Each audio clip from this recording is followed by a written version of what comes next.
Waheshimiwa wabunge, tunalo tangazo la wafanyakazi bora wa ofisi ya bunge kwa mwaka 2025. Mtakumbuka kwamba siku ya Alhamis tarehe 1 Mei 2025 ilikuwa ni maadhimisho ya siku ya wafanyakazi duniani, ambapo kitaifa ilifanyika mkoani Singida na mgeni rasmi alikuwa Rais wa Jamhuri ya Muungano wa Tanzania, Mheshimiwa Dr. Samia Suluhu Hassan. Kwa kuwa wakati wa sherehe hiyo wafanyakazi bora huwa wanatambuliwa na kupongezwa, leo la Spika tuwatambue na kuwapongeza. Wa kwanza ni CPA Layson Mwanjisi ambaye ni mhasibu mkuu kutoka kitengo cha fedha na uhasibu. Asante sana.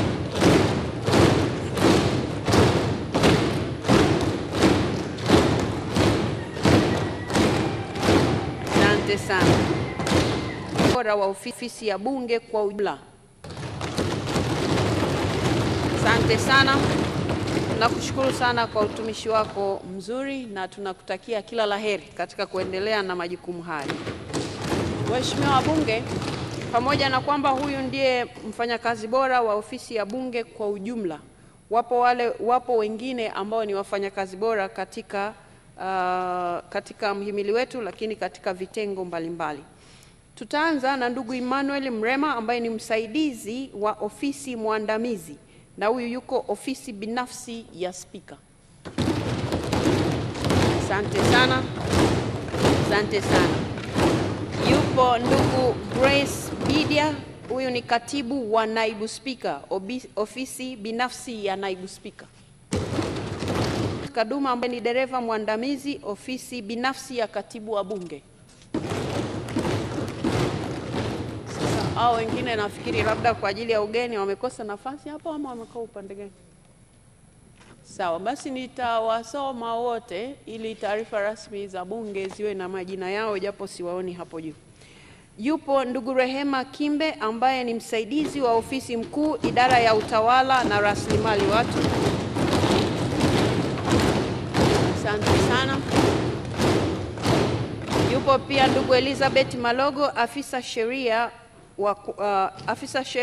1, idara ya huduma za sheria.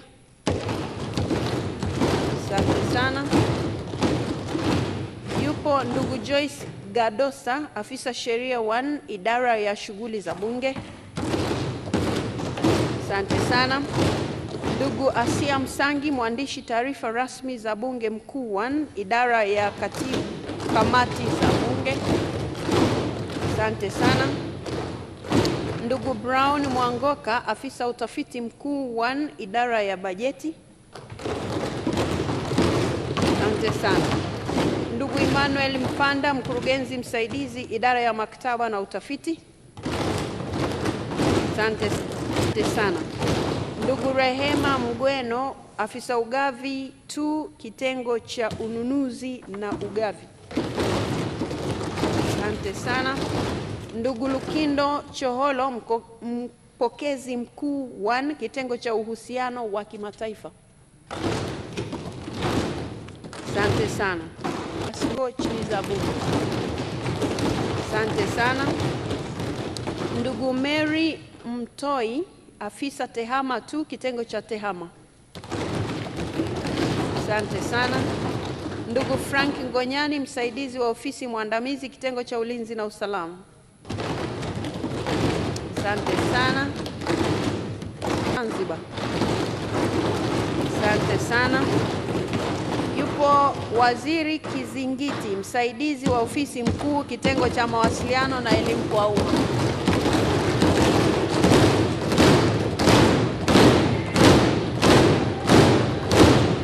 Asante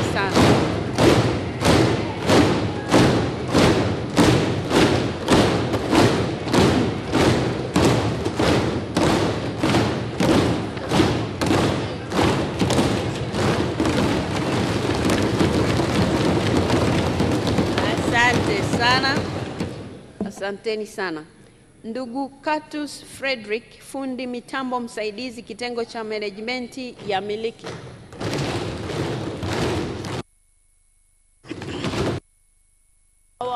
Ambao leo wametambuliwa hapa kwa ufanyakazi bora katika ofisi yetu ya bunge, lakini Nitumie pia fursa hii kumshukuru katibu wetu wa bunge kwa usimamizi mzuri wa hawa wote ambao leo tumeweza kuwatambua hapa.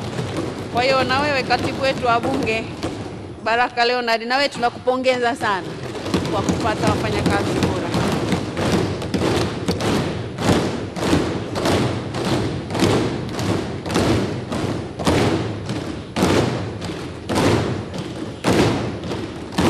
Asanteni sana. Asanteni sana.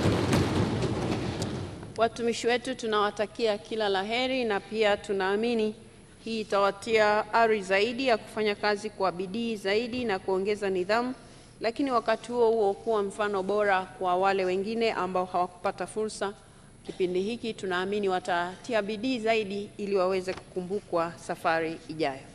Mheshimiwa Bunge, liko tangazo kutoka kwa katibu wa bunge, na anawakumbusha kwamba leo saa 10 kamili jioni tutakutana sote ukumbi wa Msekwa, wabunge wote wawepo bila kukosa.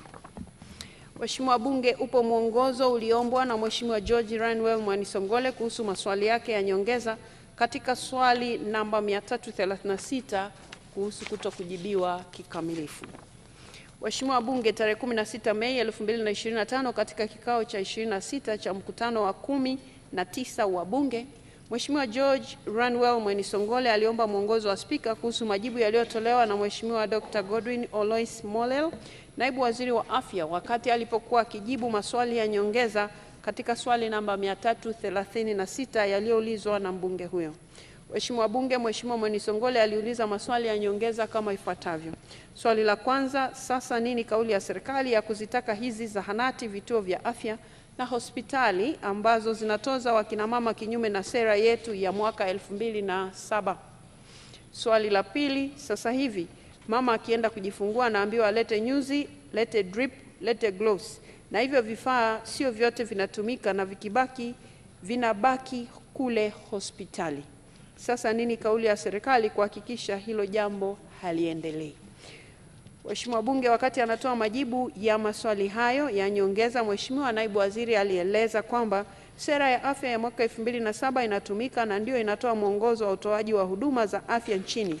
Hivyo alimtoa wasiwasi Mheshimiwa ambazo zimekuwa bajeti inayopitishwa na bodi wa huduma ya mama wajawazito imekuwa ikikabiliwa na changamoto zingine zinazokabili utoaji wa huduma afya. Moto hizo zinataka usimamizi wa kibajeti na kiutawala kama uhalisia, fedha zinazo vifaa kutotumiwa na kushindwa kutumia ya drip na au vifaa vingine, na vifaa hivyo sio vyote vinavyotumika na vikibaki vinabaki hospitali.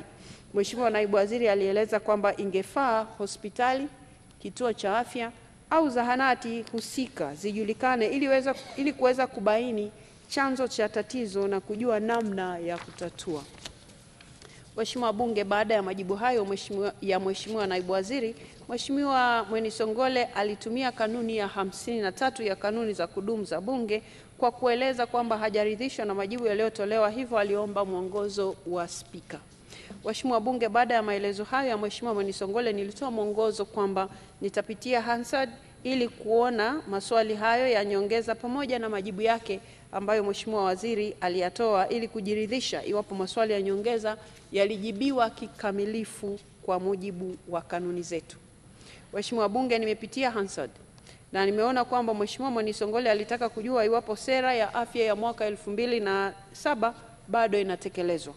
Vile vile alitaka kupata kauli ya serikali kuhusu kwa nini wakina mama wajawazito wanaotakiwa kupata huduma bila malipo hutakiwa na hospitali, vituo vya afya na zahanati kila wanapokwenda kujifungua kwenda na nyuzi, drip za maji na gloves, na vifaa hivyo sio vyote vinatumika na vinabaki kuachwa hospitali.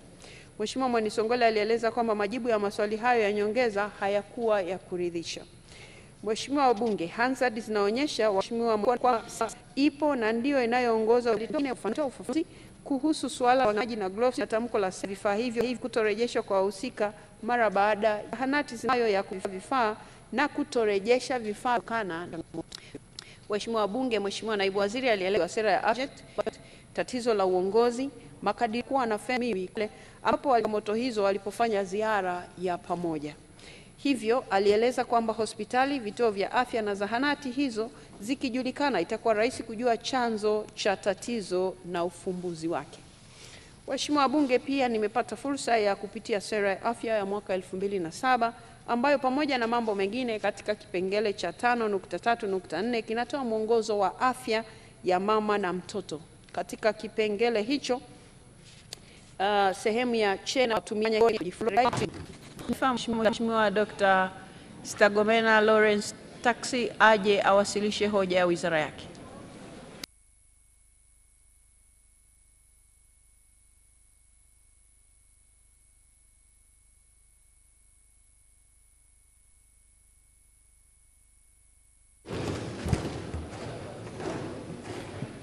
Mheshimiwa Spika, kufuatia taarifa iliyowasilishwa leo hapa bungeni na mwenyekiti wa kamati ya kudumu ya Bunge ya mambo ya nje, ulinzi na usalama, naomba kutoa hoja kwamba bunge lako tukufu likubali kupokea na kujadili taarifa ya utekelezaji wa mpango wa bajeti wa Wizara ya Ulinzi na Jeshi la Kujenga Taifa na kupitisha mpango wa makadirio ya mapato ya matumizi ya wizara kwa mwaka wa fedha 2025-2026. Pia naomba hotuba yote kama ilivyowasilishwa iingizwe katika Hansard. Mheshimiwa Spika, awali ya yote napenda kumshukuru Mwenyezi Mungu mwingi wa rehema kwa kutujalia uzima na afya na kutuwezesha kukutana wakati nchi yetu ikiwa katika hali ya amani, utulivu na usalama. Mheshimiwa Spika, kipekee nitumie fursa hii kumpongeza sana Mheshimiwa Dr. Samia Suluhu Hassan, Rais wa Jamhuri ya Muungano wa Tanzania na Amiri Jeshi Mkuu kwa kuchaguliwa kuwa mgombea wa urais wa Jamhuri ya Muungano wa Tanzania, pamoja na Mheshimiwa Hussein Ali Hassan Mwinyi, Rais wa Zanzibar, kwa kuwa mgombea wa urais wa Zanzibar katika uchaguzi mkuu ujao utakaofanyika Oktoba 2025. Kuchaguliwa kwao ni kielelezo cha imani kubwa walionao wana CCM kwa viongozi hawa kutokana na uongozi wao mahiri na imara unaozingatia maslahi ya taifa. Nitumie fursa hii kuwaomba Watanzania wote kuendelea kuwaunga mkono na kuamini viongozi hawa kwa mustakabali wa maendeleo ya nchi yetu. Mheshimiwa Spika, nitumie pia fursa hii kumpongeza Mheshimiwa Dr. Emmanuel John Nchimbi, Katibu Mkuu wa CCM, kwa kuteuliwa kuwa mgombea mwenza wa nafasi ya urais ya Jamhuri ya Muungano wa Tanzania katika uchaguzi mkuu ujao. Mheshimiwa Dr. Nchimbi ni mwanadiplomasia na mwanasiasa mwenye uzoefu mkubwa ndani ya Chama cha Mapinduzi, ndani ya nchi na hata kimataifa.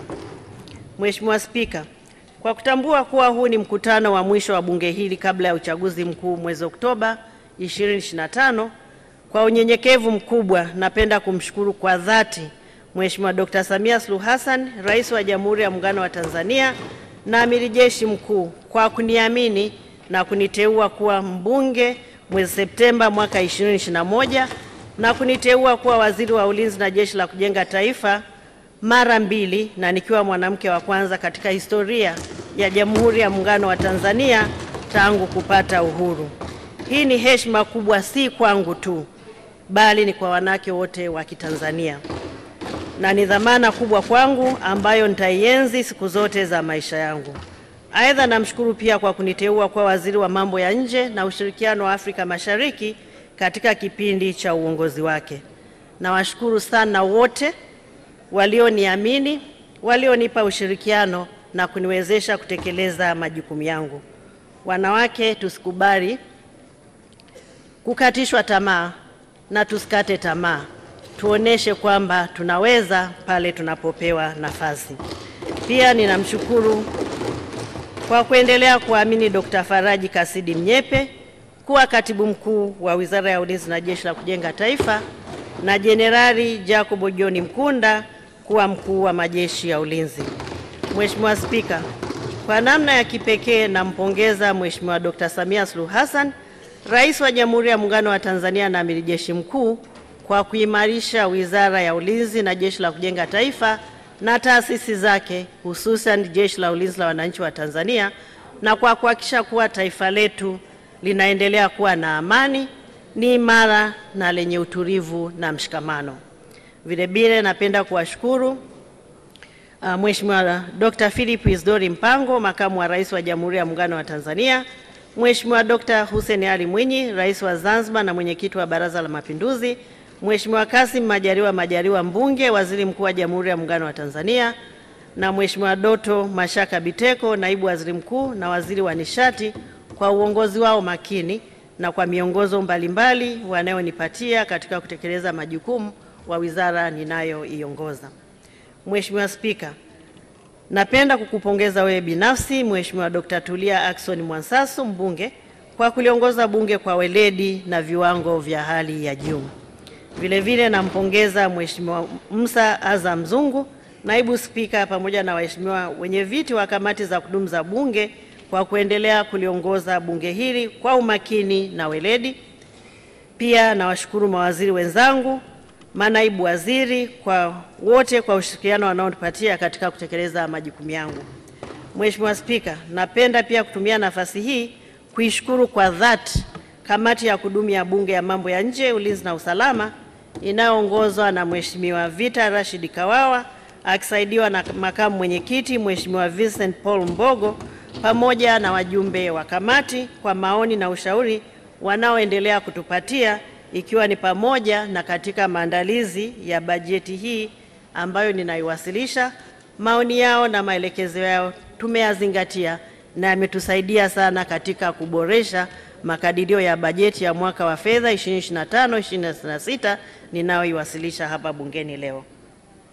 Mheshimiwa Spika, ninaungana na wenzangu waliotangulia kutoa salamu za pole kwako, bunge lako tukufu, kwa kuondokewa na hayati David Cropper Msuya aliyekuwa makamu wa kwanza wa rais na waziri mkuu mstaafu, marehemu Dr. Faustin Ndugulile aliyekuwa mbunge wa Kigamboni na mkurugenzi mteule wa Shirika la Afya Duniani Kanda ya Afrika, marehemu Profesa Philemon Sarungi aliyewahi kutumikia taifa letu katika nafasi mbalimbali ikiwa ni pamoja na waziri wa ulinzi na jeshi la kujenga taifa, marehemu Jaji Frederick Mwita Werema aliyewahi kuwa mwanasheria mkuu wa serikali, marehemu Balozi Juma Volta Mwapachu aliyewahi kuwa katibu mkuu wa Jumuiya ya Afrika Mashariki, na marehemu Bi Sifael Mushi, mwanamke aliyeshiriki katika tukio la kuchanganya udongo wa iliyokuwa Tanganyika na Zanzibar.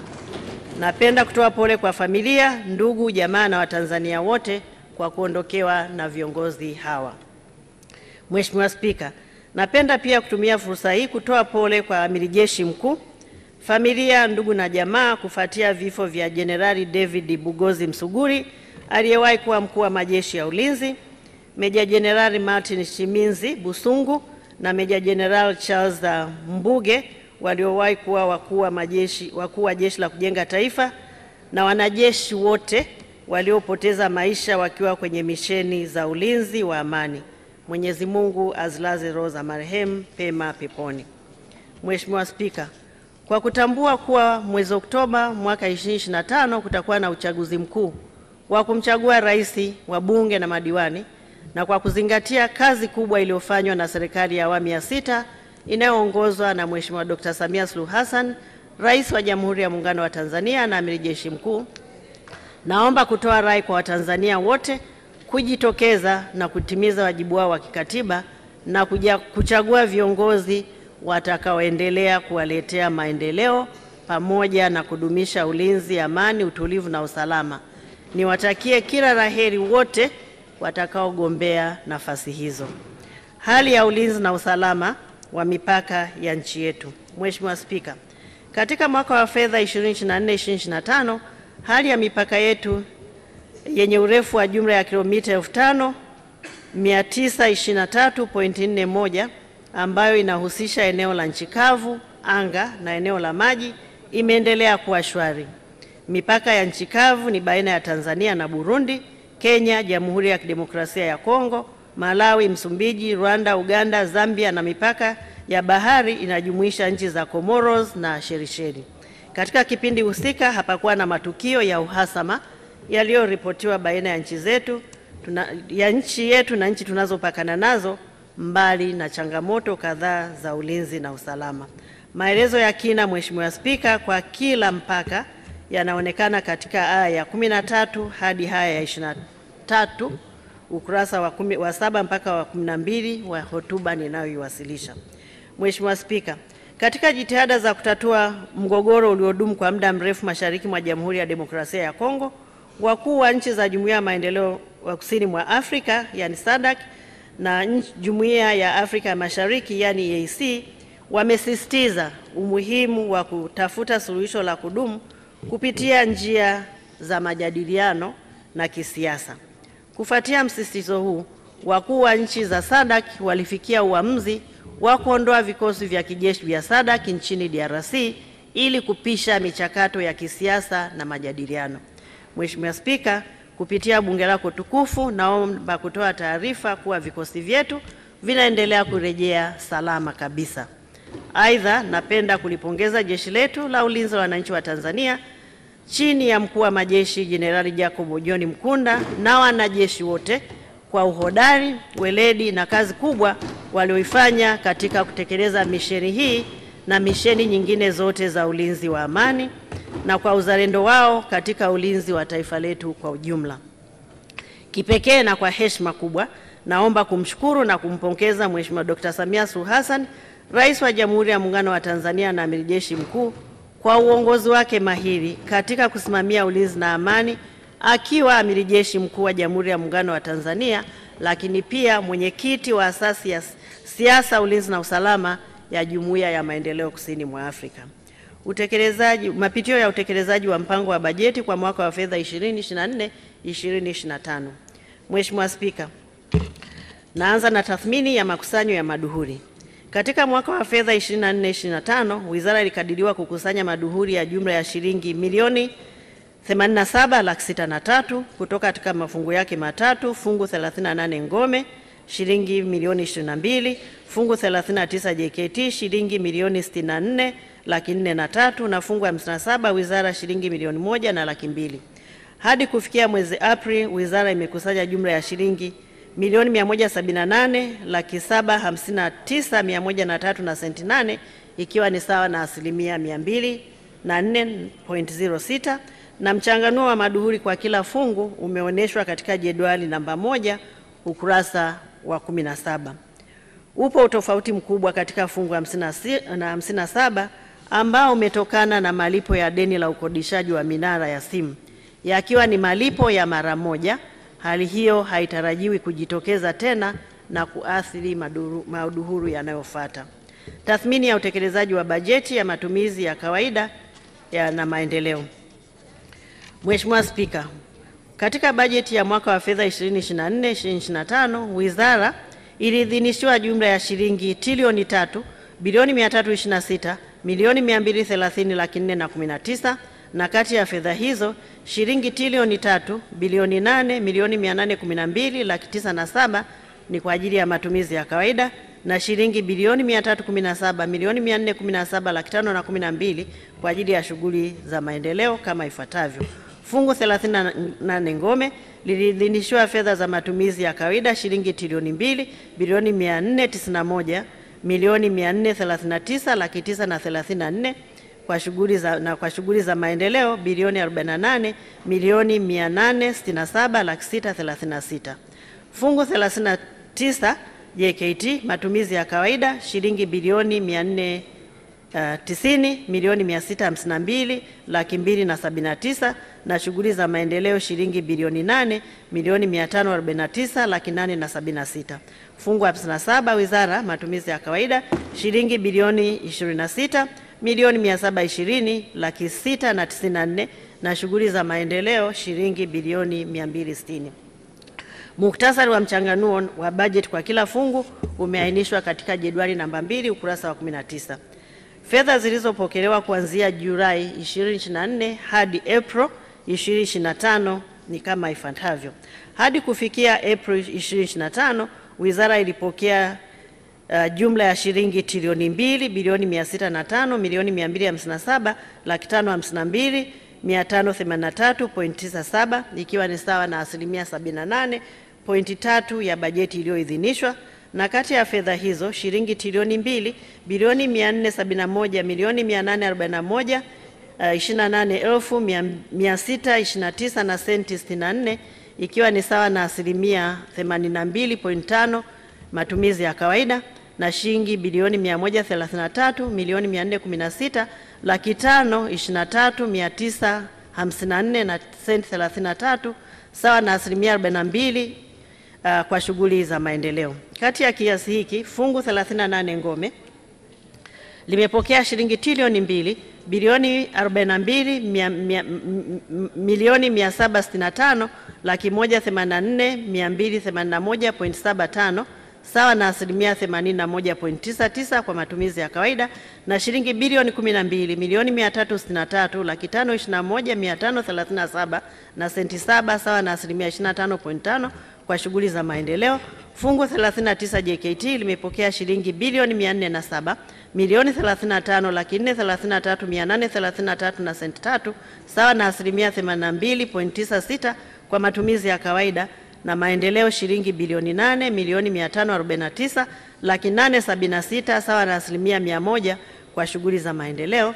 Na fungu 57 wizara limepokea bilioni 22 milioni 40 laki 410,514 na senti 86, sawa na asilimia 82.48 kwa matumizi ya kawaida, na shughuli za maendeleo bilioni 112 milioni 112 milioni 503 laki 126,416 na senti 63, sawa na asilimia 43.27. Muhtasari wa mchanganuo wa mapokezi ya fedha kwa mafungu yote umeainishwa katika jedwali namba 3 ukurasa wa 21. Mheshimiwa Spika, katika kipindi cha kuanzia Julai 2024 hadi April 2025, fungu 57 wizara imepokea uhamisho wa fedha kiasi cha shilingi trilioni 1 bilioni 254 milioni 538 laki 7 na 35,667 kugharimia miradi ya maendeleo, na kati ya fedha hizo shilingi trilioni 1 bilioni 185 milioni 270 laki 693,919 zimetolewa kugharimia ununuzi wa zana na vifaa vya medani kwa matumizi ya Jeshi la Ulinzi la Wananchi wa Tanzania, na shilingi bilioni 65 milioni 268 41,751 na senti 6 kugharimia deni la kimkataba, na hivyo kufanya jumla ya bajeti ya fedha za maendeleo kuwa shilingi trilioni 1 bilioni 514 milioni 538 laki 735,667 kwa fungu 57. Wizara pia imepokea uhamisho wa fedha wenye jumla ya shilingi bilioni 103 milioni 92 29,422 na senti 93 kwa fungu 38 ngome kwa ajili ya kugharimia ununuzi wa zana na vifaa, na hivyo kufanya jumla ya fedha za maendeleo kuwa shilingi bilioni 151 milioni 959 laki 665,422.93 kwa fungu 38. Mheshimiwa Spika, vile fungu 38 ngome imepokea uhamisho wa fedha wenye jumla ya shilingi bilioni 133 milioni 668 laki 246,972 na senti 6 kwa matumizi mengineyo, na hivyo kufanya jumla ya fedha za matumizi mengineyo kuwa shilingi bilioni 242 milioni 971 laki 255 na 37 na point 6. Fedha hizo zimetumika kugharimia operation maalum nchini Msumbiji, ununuzi wa mafuta na zana na vifaa vinavyotumika kwa ajili ya mazoezi ya medani, maadhimisho ya siku ya kumbukumbu ya mashujaa, malipo ya madeni ya matibabu, ununuzi wa mavazi pamoja na kugharimia chakula cha kuruti. Matumizi ya fedha za kawaida. Fedha zilizopokelewa kwa matumizi ya kawaida katika mwaka wa fedha 2024-2025 zimetumika kwa shughuli zifuatazo: matunzo ya zana za vifaa vya jeshi, kuratibu na kusimamia mafunzo mbalimbali ya kozi za kijeshi kwa maafisa na askari ndani na nje, kuwapatia wanajeshi mafunzo ya awali na kuwaendeleza katika taaluma mbalimbali za uongozi, kuwapatia vijana wa Kitanzania mafunzo ya awali ya kijeshi, ukakamavu, kuwajengea uzalendo na umoja wa kitaifa na stadi za kazi ili waweze kujitegemea, kutoa huduma za afya na tiba kwa maafisa, askari, watumishi wa umma na familia zao, vijana wa Jeshi la Kujenga Taifa na wananchi wanaoishi karibu na vituo vya afya vya jeshi, kutatua migogoro ya ardhi, kushirikiana na mamlaka za kiraia katika uokozi kwenye majanga mbalimbali na kulinda miradi ya kimkakati, kutoa stahili mbalimbali ikiwemo mishahara, malipo ya likizo kwa maafisa, askari na watumishi wa umma na kuwasafirisha wastaafu na mizigo yao, kuimarisha utawala bora na kuimarisha ushirikishwaji wa watumishi. Mafunzo na mazoezi ya kijeshi. Mheshimiwa Spika, katika mwaka wa fedha 2024-2025, Wizara kupitia Jeshi la Ulinzi la Wananchi wa Tanzania imeendelea kutoa mafunzo mbalimbali ya kozi za kijeshi ndani na nje na mafunzo ya awali na ya kuwaendeleza wanajeshi katika taaluma mbalimbali za uongozi. Vile vile jeshi lilifanya zoezi la kijeshi la kutimiza miaka 60 ya jeshi, zoezi la amani umoja kwa kushirikiana na jeshi la China na mazoezi mawili kwa kushirikiana na jeshi la Marekani na kuzialika nchi 18 ikiwemo Comoros, Djibouti, Georgia, Kenya, Madagascar, Malawi, Marekani, Mauritius, Morocco, Msumbiji, Shelisheli, Somalia, Ufaransa, Ubelgiji. Aidha, Jeshi la Ulinzi la Wananchi wa Tanzania kupitia kamandi ya Jeshi la Wanamaji ilifanya zoezi la pamoja na Jeshi la Wananchi kutoka Jamhuri ya India liitwalo Africa India Key Maritime Engagement. Zoezi hili lilishirikisha pia nchi nyingine za Kiafrika 9 ambazo ni Afrika ya Kusini, Comoros, Djibouti, Kenya, Mauritius, Madagascar, Msumbiji, Shelisheli na Uganda. Mazoezi haya, Mheshimiwa Spika, yamechangia katika kuimarisha na kuwajengea uwezo maafisa na askari wake, lakini pia kukuza diplomasia ya ulinzi. Mheshimiwa Spika, ufanisi wa mazoezi na mafunzo haya pamoja na mambo mengine hutegemea maeneo maalum yaliyotengwa kwa mazoezi husika. Naomba kupitia bunge lako tukufu kutoa rai kwa wananchi kutovamia maeneo ya Jeshi la Ulinzi la Wananchi Tanzania, kwani kufanya hivyo ni kuhatarisha maisha yao, lakini pia kuhatarisha usalama wa taifa na kukwamisha shughuli muhimu za kuliweka tayari jeshi letu kukabiliana na matishio yanayoweza kujitokeza.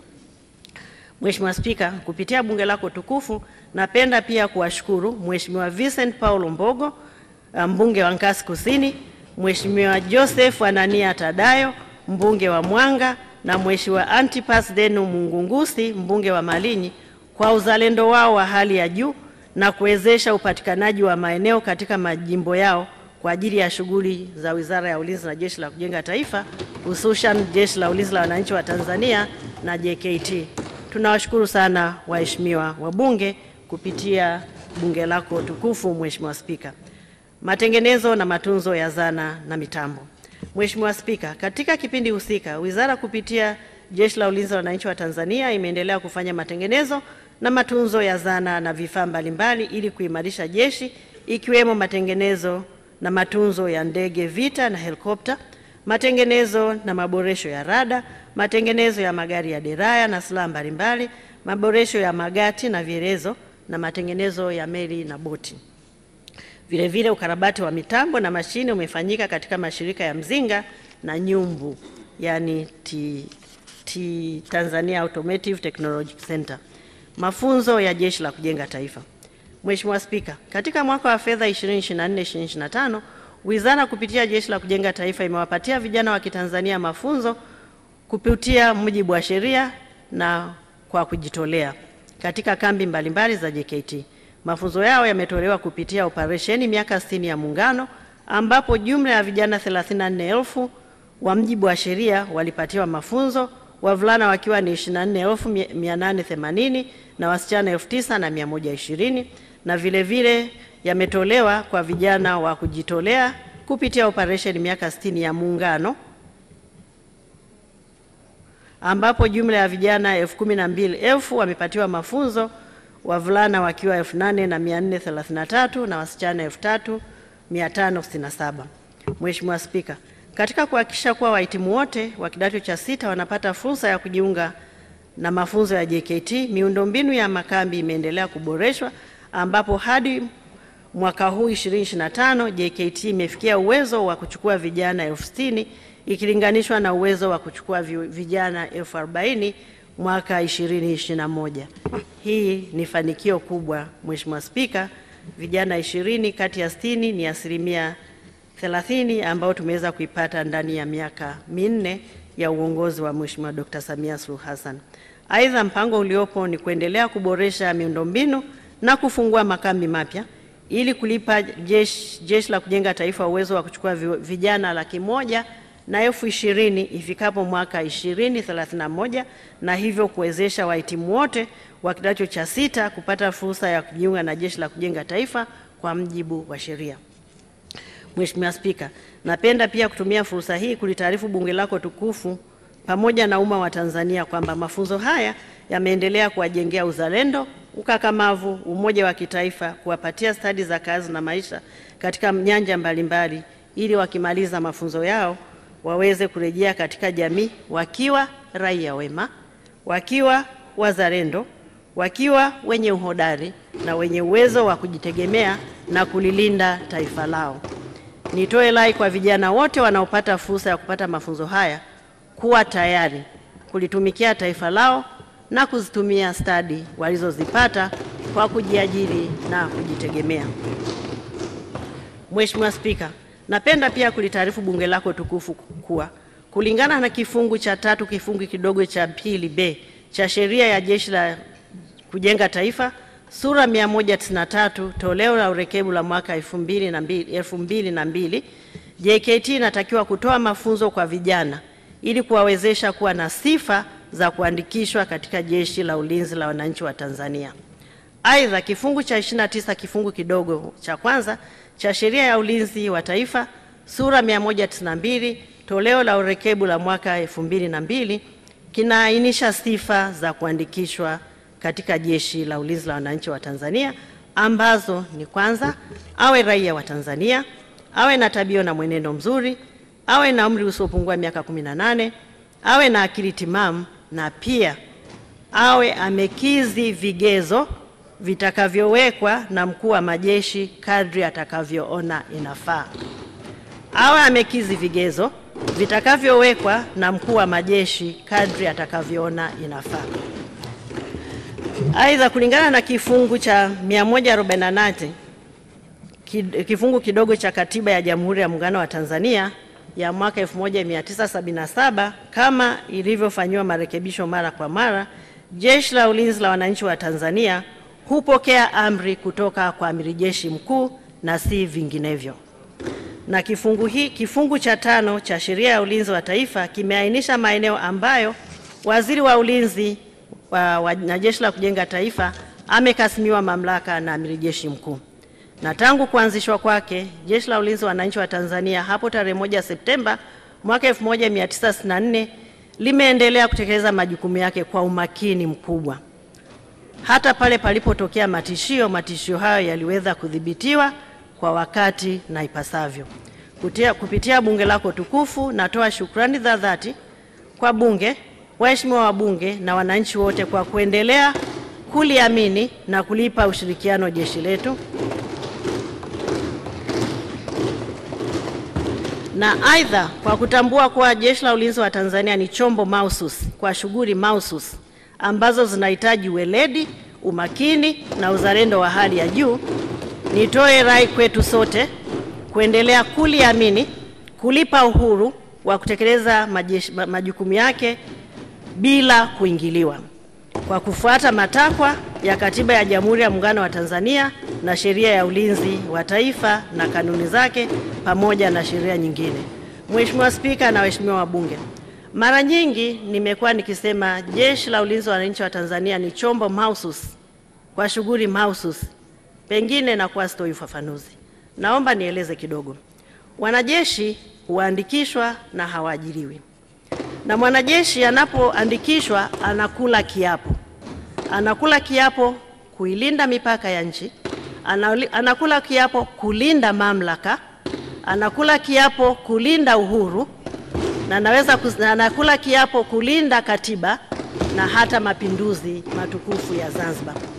Kwa muktadha huu, uandikishwaji wa vijana katika jeshi unatakiwa ufanyike kwa umakini wa hali ya juu na bila kuingiliwa na chombo chochote isipokuwa kufata matakwa ya katiba na sheria iliyowekwa. Mheshimiwa Spika, kilimo cha mkakati. Wizara kupitia Jeshi la Kujenga Taifa imeendelea kutekeleza mpango mkakati wa kilimo unaolenga kuongeza uzalishaji na kutosheleza kwa chakula kwa vijana na kuipunguzia serikali gharama ya kulisha vijana wanaohudhuria mafunzo ya JKT na kuchangia katika usalama wa chakula wa taifa. Katika msimu wa kilimo cha mwaka 2023-2024 kiasi cha tani 3,222 za mahindi na tani 1,002 za mpunga zilizalishwa. Kati ya kiasi hicho, tani 1,660 za mahindi na tani 1,002 za mpunga zimetumika kulisha vijana wanaohudhuria mafunzo ya JKT na tani 1,542 za mahindi zilizosalia zimechangia katika usalama wa chakula nchini. Aidha, wizara kupitia JKT imeendelea kushirikiana na Wizara ya Kilimo kupitia Taasisi ya Utafiti wa Kilimo Tanzania katika uendelezaji wa teknolojia na utafiti wa kilimo na uzalishaji wa miche ya michikichi ya kahawa, mbegu za mpunga na alizeti. Katika mwaka wa fedha 2024-2025 zimezalishwa tani 96 za mbegu za mpunga na tani 94 za mbegu za alizeti kwa ajili ya matumizi ya ndani, na ziada huuzwa kwa wananchi kwa bei nafuu. Matumizi ya ndani manake ndani ya JKT. Mafunzo ya Jeshi la Akiba. Wizara kupitia Jeshi la Ulinzi la Wananchi wa Tanzania imeendelea kutoa mafunzo ya Jeshi la Akiba katika mikoa yote ya Tanzania. Katika mwaka wa fedha 2024-2025 jumla ya wananchi 14,803 walihitimu mafunzo hayo, wanaume wakiwa ni 12,203 na wanawake wakiwa ni 2,600. Lengo la mafunzo hayo ni kuelimisha wananchi kuhusu umuhimu wa ulinzi na kuwajengea uwezo wahitimu kulilinda na kulitumikia taifa lao. Niwapongeze wahitimu wote na kuwataka waendelee kuviishi viapo vyao vya kulinda raia, kutetea uhuru na uchumi wa nchi na kutii sheria. Mafunzo haya yamefanyika kwa kushirikiana na ofisi ya TAMISEMI, ofisi ya Rais. Nitoe shukrani za dhati kwa Mheshimiwa Mohamed Mchengerwa Mbunge, Waziri wa Nchi, Ofisi ya Rais, Tawala za Mikoa na Serikali za Mitaa na timu yake nzima kwa ushirikiano wanaotupatia katika kutekeleza jukumu hili muhimu sana. Na niwaombe kwa dhati kabisa waendelee kutoa kipaumbele katika kutenga bajeti ili kuwezesha mafunzo haya muhimu kwa taifa letu kufanyika. Wizara ya Ulinzi kupitia vyombo vyake hutoa mafunzo, lakini mafunzo haya hutakiwa kugharimiwa na bajeti iliyotengwa TAMISEMI. Kwa hiyo niwaombe tuendelee kutoa kipaumbele. Maadhimisho ya miaka 60 ya Jeshi la Ulinzi la Wananchi wa Tanzania. Tarehe 1 Septemba mwaka 2024, Wizara ya Ulinzi Jeshi la Ulinzi la Wananchi wa Tanzania liliazimisha miaka 60 tangu lilipoasisiwa. Katika kipindi cha miaka 60 kumekuwa na mafanikio makubwa sana, ikiwa ni pamoja na kulinda katiba, muungano, mipaka na uhuru wa taifa letu. Kupitia bunge lako tukufu, nitoe pongezi kwa wanajeshi wote kwa kazi kubwa wanaendelea kuifanya kwa weledi, uhodari, kujituma na uzalendo wao wa hali ya juu. Wanajeshi wote waliotumikia jeshi letu kwa hii miaka 60 na viongozi wao. Taifa letu ni salama kabisa, ni imara na sisi sote ni mashahidi wa hilo. Ushirikiano na mamlaka za kiraia. Mheshimiwa Spika, wizara imeendelea kushirikiana na mamlaka za kiraia katika shughuli mbalimbali zikiwemo kutoa misaada wakati wa majanga na maafa, ambako kwa mwaka 2024-2025 wizara ishiriki katika uokoaji huko Kariakoo, Dar es Salaam kufuatia maporomoko ya jengo, uokoaji wakati wa mafuriko Rufiji na Morogoro, na uokoaji wakati wa maporomoko ya matope huko Hanang'. Aidha, wizara kupitia Jeshi la Ulinzi la Wananchi wa Tanzania imeendelea kushiriki katika ulinzi wa miradi ya kimkakati, na maelezo ya kina yanaonyeshwa katika ukurasa wa 45 aya 45, ukurasa wa 35 mpaka 36. Utatuzi wa migogoro. Kupitia mpango wa wizara wa kutatua migogoro, wizara imeendelea kutatua migogoro ya ardhi, ambapo migogoro yote inayojulikana imetatuliwa kwa kuhuisha mipaka, kupima maeneo, kufanya uthamini na kulipa fidia katika baadhi ya maeneo. Kwa mwaka wa fedha 2024-2025 kiasi cha shilingi bilioni 15,349,759,858 zimelipwa kama fidia kwa maeneo 9 ya vikosi, vyuo, shule na minara 17 katika mikoa 9. Taarifa kamili kuhusu maeneo ambayo mipaka imeuishwa, ardhi imepimwa na fidia imelipwa inaonyeshwa katika jedwali namba 4 ukurasa wa 43 mpaka ukurasa wa 45. Wizara kwa kushirikiana na Wizara ya Fedha inaendelea na taratibu za kulipa fidia katika maeneo ambayo wananchi hawajalipwa. Maeneo hayo yanaonekana katika jedwali namba 5 ukurasa wa 46. Utunzaji wa mazingira. Mheshimiwa Spika, Wizara imeendelea kuchukua hatua mahususi ili kutimiza azma ya Mheshimiwa Rais wa Jamhuri ya Muungano wa Tanzania ya utunzaji wa mazingira na matumizi ya nishati safi. Katika mwaka wa fedha 2024-2025, Wizara na taasisi zake imeweza kupanda miti mipya katika maeneo yenye ukubwa wa ekari 964.9. Vile Wizara imeendelea na utunzaji wa fukwe katika mikoa ya Dar es Salaam, Tanga na Mtwara ili kuzuia mmomonyoko wa ardhi. Kuhusu matumizi ya nishati safi, Mheshimiwa Spika, Jeshi la Ulinzi wa Wananchi wa Tanzania na kambi zake zinazolisha zaidi ya watu 100 ya matumizi haya ya nishati safi yamefikia 92%, Jeshi la Kujenga Taifa 98%, Shirika la Mzinga 98% na Shirika la Nyumbu 98%. Kama unavyoona Mheshimiwa Spika, tuko takribani 100% kulingana na maelekezo ya serikali, ambapo tulielekezwa kufikia mwezi wa 6 tuwe tumefikia 100%.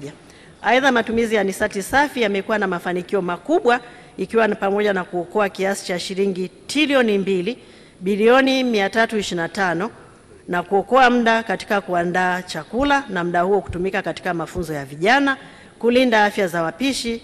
Na aidha, matumizi ya nishati safi yamekuwa shamba darasa kwa vijana wa JKT.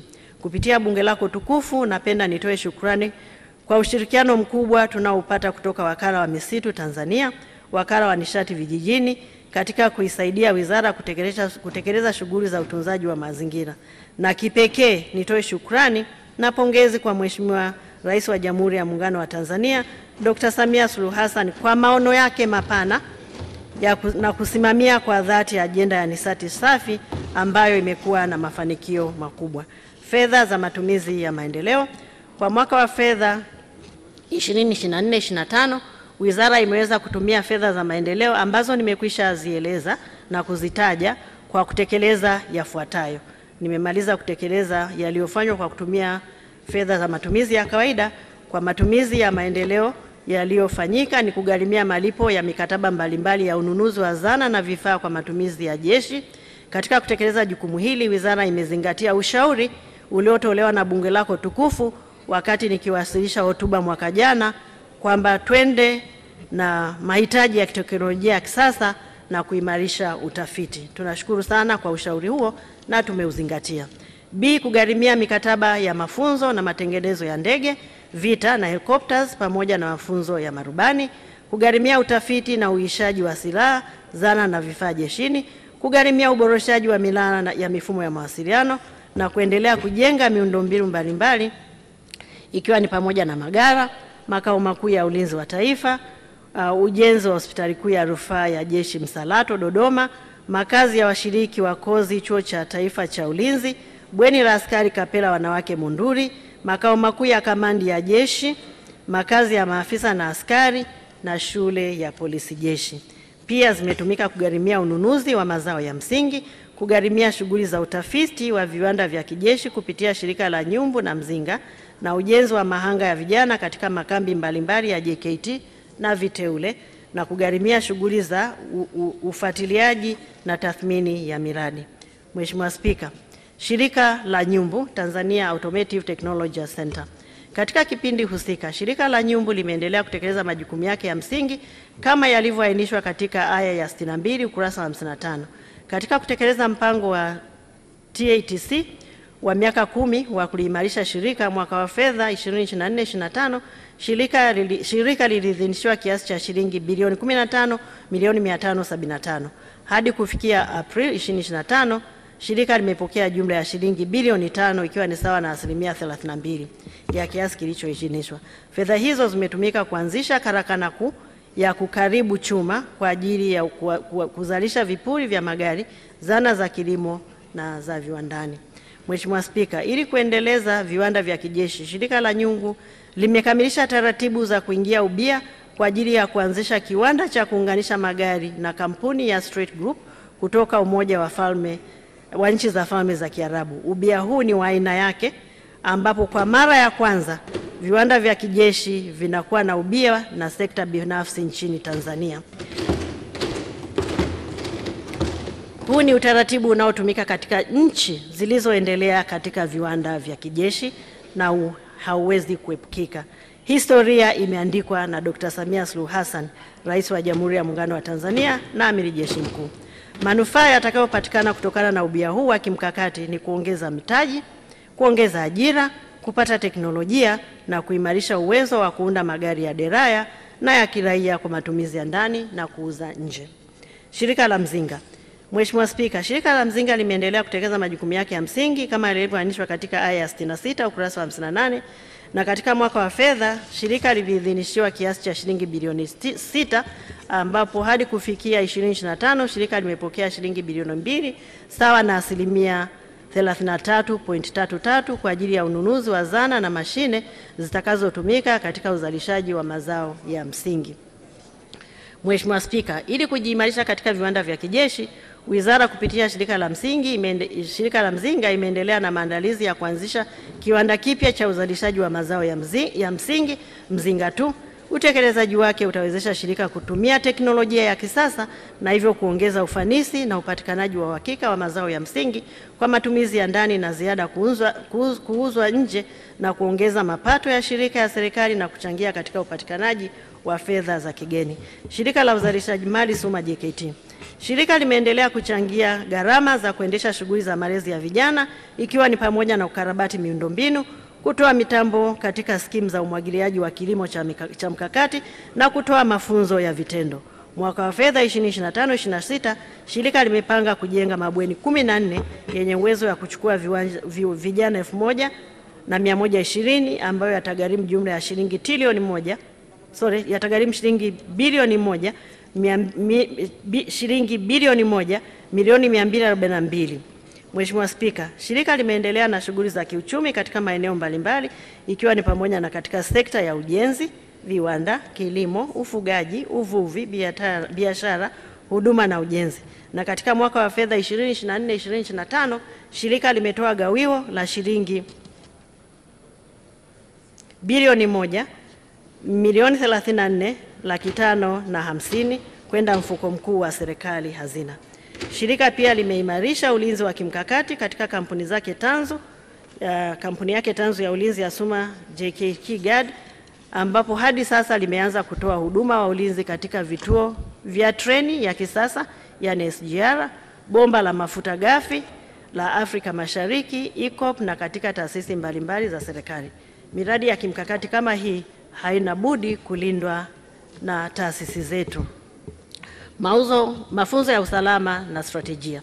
Mheshimiwa Spika, Wizara kupitia Chuo cha Taifa cha Ulinzi Tanzania imeendelea kutoa mafunzo ya ulinzi na usalama na strategia kwa maafisa na vyombo vya ulinzi na usalama, ambapo maafisa waandamizi pamoja na maafisa waandamizi katika utumishi wa umma. Mwaka wa fedha 2024/2025 washiriki 61 wamehudhuria kozi ndefu, washiriki 150 wamehudhuria kozi fupi. Mafunzo haya yamekuwa na mafanikio makubwa kwa washiriki wa kozi kwa kuwawezesha kupata maarifa juu ya ulinzi na usalama wa taifa, kisera na kistrategia.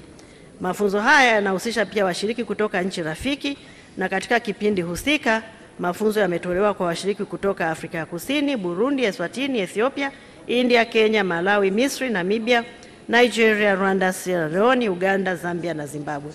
Ushirikiano wa kiulinzi kimataifa.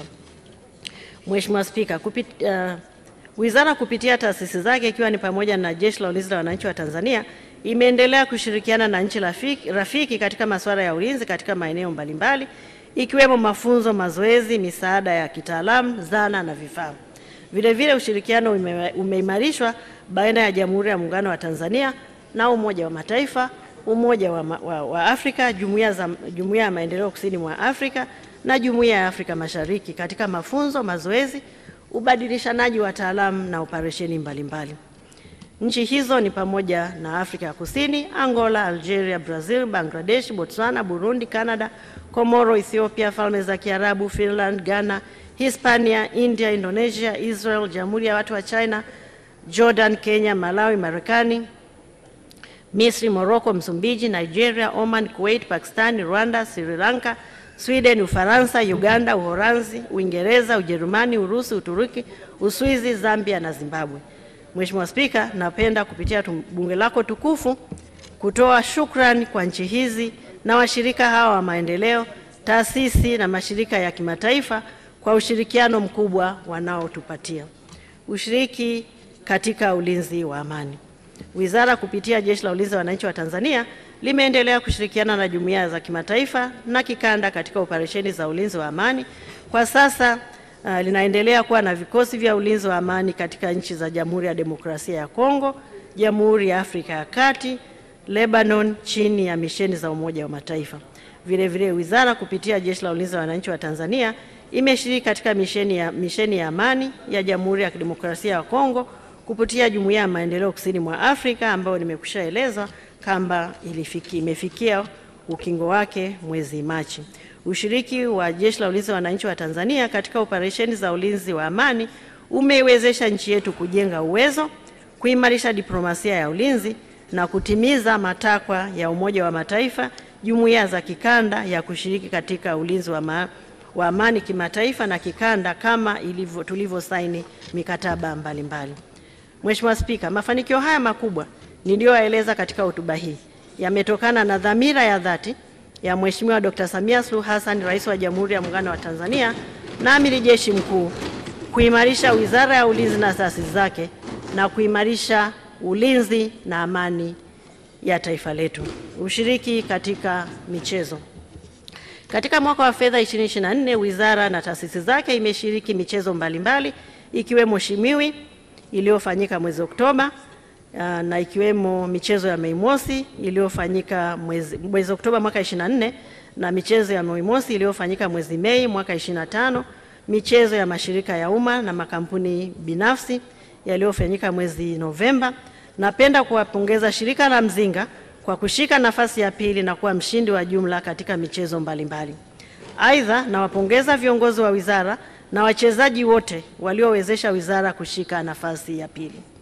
Wizara kupitia Jeshi la Ulinzi wa Wananchi wa Tanzania na JKT imeshiriki vile vile katika michezo mingine ndani na nje ya nchi, na katika michezo hii wana michezo wetu waliweza kupata ushindi na kuliletea taifa letu medali lakini pia na heshima kubwa. Napenda kutumia fursa hii kuwapongeza washindi wote walioshinda katika michezo hii, ikiwa ni pamoja na Sajin Alphonse Simbo aliyepata medali ya fedha katika mbio za maarufu duniani za riadha Boston Marathon, Kopro Magdalena Shauri aliyepata medali ya dhahabu katika mashindano ya michezo ya majeshi kwa nchi za Afrika, Private Joseph Panga aliyepata medali ya fedha katika mashindano ya mbio za nyika, Private King Lucas Majobaga aliyeibuka na ubingwa katika mashindano ya ngumi za kulipwa, Private Yusufu Changalawe aliyeiwakilisha Tanzania katika mashindano ya Olympic, na mshindi wa mashindano ya michezo ya majeshi wa Afrika wa nchi za Afrika na timu ya JKT Queens iliyoibuka na ubingwa katika mashindano ya ukanda wa Afrika Mashariki na Kati SEKAFA. Vile vile nawapongeza Brigedia Jenerali Hassan Rashid Mabena kwa kuteuliwa kuwa mjumbe wa kamati ya maandalizi ya mashindano ya AFCON yanayotarajiwa kufanyika hapa nchini kwetu mwaka 2027. Na Meja Jenerali Mohamed Haruna Kasui aliyechaguliwa kuwa rais wa kamati ya ufundi wa mpira wa kikapu wa Baraza la Michezo ya Majeshi ya Dunia na kuwa Mtanzania na Mwafrika wa kwanza kushika nafasi hiyo tangu mwaka 1948 baraza hili lilipoanzishwa. Ni heshima kubwa na ni matokeo ya kazi ya diplomasia inayofanywa na Mheshimiwa Rais wetu. Makadirio na makusanyo ya maduhuri kwa mwaka wa fedha 2025-2027. Mheshimiwa Spika, katika mwaka wa fedha 2025-2026, wizara inatarajiwa kukusanya maduhuri ya jumla ya shilingi milioni 27,603,000 kutoka mafungu yake matatu: ngome shilingi milioni 22, JKT shilingi milioni 64,403,000 na wizara shilingi milioni 1,200,000. na taarifa ya kina inaonekana katika jedwali namba 6 ukurasa wa 69. Matumizi ya kawaida na maendeleo. Katika mwaka wa fedha 2025/26 serikali inatarajia kutenga jumla ya shilingi trilioni 3 bilioni 645 milioni 912 laki 947 kwa ajili ya matumizi ya kawaida na shughuli za maendeleo. Kati ya fedha hizo, shilingi trilioni 3 bilioni 327 milioni 115 laki 385 ni kwa ajili ya matumizi ya kawaida na shilingi bilioni 318 milioni 797 laki 562 kwa ajili ya shughuli za maendeleo. Fungu 38 ngome inatarajiwa kutengewa shilingi trilioni 2 bilioni 733 milioni 729 milioni naomba nirudie Mheshimiwa Spika. Fungu 38 ngome inatarajiwa kutengewa shilingi trilioni 2 bilioni 733 milioni 723 laki 204 kwa matumizi ya kawaida na shilingi bilioni 48 milioni 867 laki 636 kwa shughuli za maendeleo. Fungu 39 JKT inatarajiwa kutengewa bilioni 567 milioni 23 laki 845 matumizi ya kawaida na shilingi bilioni 9 milioni 929 laki 926 kwa shughuli za maendeleo. Fungu 57 wizara inatarajiwa kutengewa shilingi bilioni 26 milioni 362 laki 336 kwa matumizi ya kawaida na shilingi bilioni 260 kwa shughuli za maendeleo.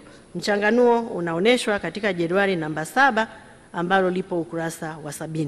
Mheshimiwa Spika, shughuli zinazokusudiwa kutekelezwa katika mwaka wa fedha 2025/26 zitazingatia maeneo ya kipaumbele yafuatayo.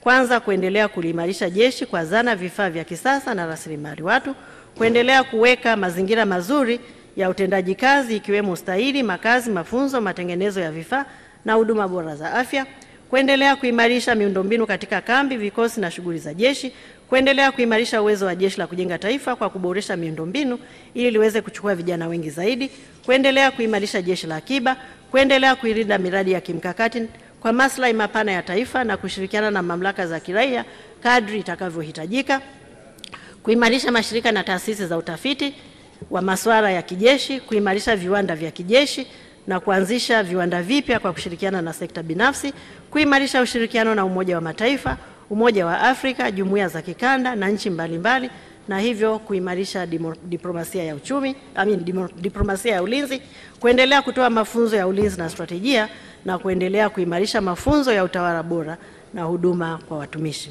Shukrani.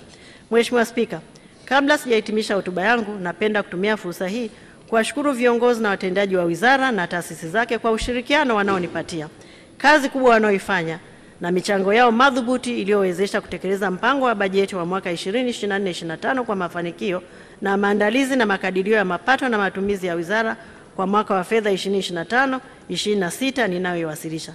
Napenda kumshukuru Dr. Faraji Kasidi Mnyepe, Katibu Mkuu wa Wizara ya Ulinzi na Jeshi la Kujenga Taifa, Jenerali Jacob John Mkunda, Mkuu wa Majeshi ya Ulinzi, Luteni Jenerali Salum Haji Othman, Mnadhimu Mkuu wa Jeshi, Meja Jenerali Rajabu Nduku Mabere, Mkuu wa Jeshi la Kujenga Taifa, wakuu wa kamandi wote, wakuu wa mashirika, wakuu wa idara na vitengo, wakuu wa matawi, wakuu wa vyuo, shule na vikosi vya jeshi.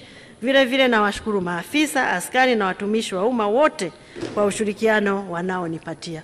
Mafanikio tuliyoyapata ni kutokana na bidii, nidhamu na kujituma kwao. Mwenyezi Mungu awabariki na muendelee kulilinda taifa letu.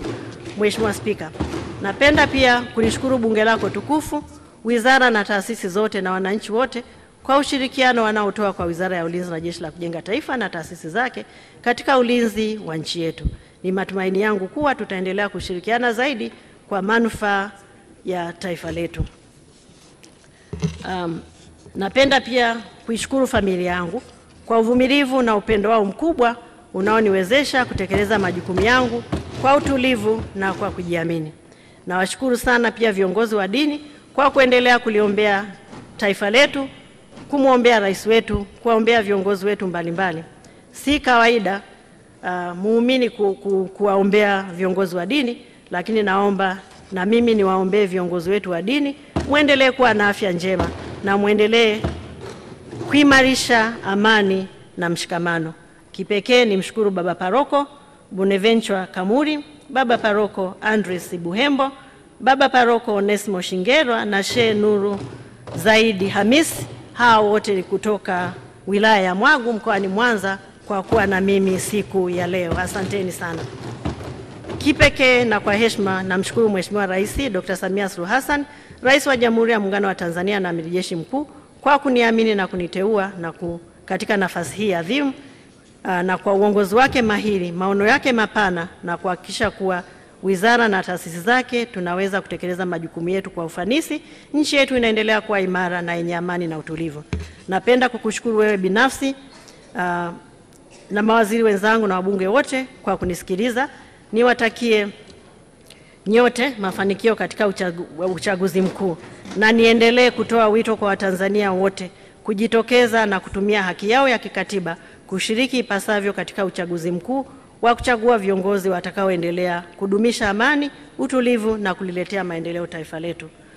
Kwa kutambua kazi kubwa iliyofanywa na Mheshimiwa Dr. Samia Suluhu Hassan, ni dhahiri kuwa kila mmoja wetu anayo sababu ya kumpa nafasi ya kuendelea kuliongoza taifa letu na kuliletea maendeleo zaidi. Hotuba hii inapatikana pia katika tovuti ya Wizara ya Ulinzi na Jeshi la Kujenga Taifa ambayo ni www.moderns.go.tz. Maombi ya fedha. Mheshimiwa Spika, kwa mwaka wa fedha 2025/26, Wizara ya Ulinzi na Jeshi la Kujenga Taifa na taasisi zilizo chini yake inaliomba bunge lako tukufu liidhinishe jumla ya shilingi trilioni 3,645,912,947, na kati ya fedha hizo shilingi trilioni 3,327,115,385 ni kwa ajili ya matumizi ya kawaida, na shilingi bilioni 318,797,562 ni kwa ajili ya matumizi ya maendeleo. Mheshimiwa Spika, naomba kutoa hoja. Waheshimiwa wabunge, hoja imeungwa mkono. Mheshimiwa Waziri, asante sana.